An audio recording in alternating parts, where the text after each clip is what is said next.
The University of Michigan out with a new survey this morning showing a sharp decline in June consumer sentiment, falling to the weakest level since November of last year as higher prices continue to hit customer wallets across the country. Now, this also comes a day after luxury retailer RH posted a bigger than expected loss per share. That stock closing lower by 17% today. Joining us now with his read on the consumer is former Walmart U.S. CEO Bill Simon. Bill, happy Friday. So it's a weird week where investor excitement peaked with the CPI and PPI prints showing consumer prices in May were up less than expected. Producer prices actually dropped, and yet consumer sentiment doesn't reflect that. What does that tell you?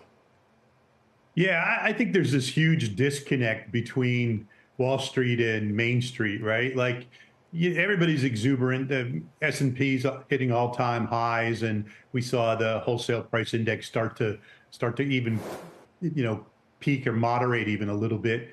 And yet, people are going into the grocery store and buying a box of Cheerios and passing out because the price is so high. And so they don't understand why there's this exuberance on Wall Street, and Wall Street clearly doesn't understand where the consumer is. They're hurting. They're struggling. They've got food prices that are up 30+% since the pandemic.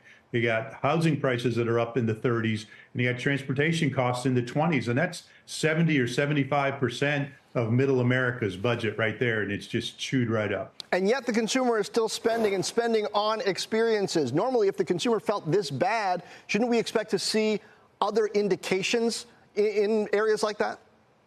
Well, I think you do. I think what you find is that people they're going to needs, and then they're shying away from wants and into experiences. I think they're trying to find a way to ease the pain. And you see certain categories in retail that are really struggling. They're discretionary, and people are just not going there because there's so much of their income that's being tied up with wants. And then what little they do have, I think there's been a trend over the last 4 or 5 years towards experiences, and they're spending their money there. So who wins in a situation like this, where perhaps the overall market hasn't factored in the amount of pain that a consumer is under? Is it the dollar stores, is it the discounters, or somebody else? Well, in retail, I think it's the food stores right now, and I think Walmart's has done well recently because they have such a high proportion of food. They get the food shopping trip that comes with the weekly grocery purchase, and then whatever discretionary non-food items. Well, I might as well buy it. I'm already in Walmart, and their prices are good. So I think Walmart's benefiting from that. I think you're seeing Costco do pretty well in the same vein. And so for me, it's anybody who's got a large proportion of food, it will probably do pretty well. Now, it's dangerous to extrapolate too much from micro stories, but we're just talking about the cruise lines getting hit today on concerns about their pricing power. RH, which does not appeal to the Walmart customer, taking a hit here, too, as it tries to engineer a turnaround. Might we be seeing the beginnings of consumer fatigue in a wealthier set, and is that something that we should watch? It's a really good indicator when people who don't have to watch prices are shocked by the price. The prices are too high, right? Like I'm not typically a guy who looks at the price of stuff, but I bought a cut container of watermelon yesterday in the grocery store, and it was $16. And you're like, that shouldn't be $16, should it? I bought it anyway, but you know what I mean? When you notice prices are high, then prices are high. Show me with your hands, how big a container of watermelon did you get for $16? It wasn't like a truckload, right? Okay. Yeah.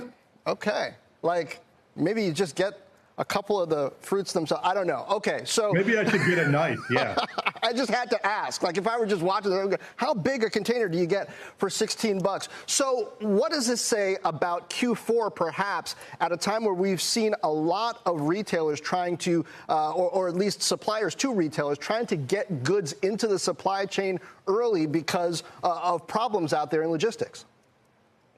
Yeah, I think you're going to see the products coming early because of supply chain issues, which means that I think the discounting is going to start early, which means I think we're going to have a very, very aggressive price battle over the Christmas holiday.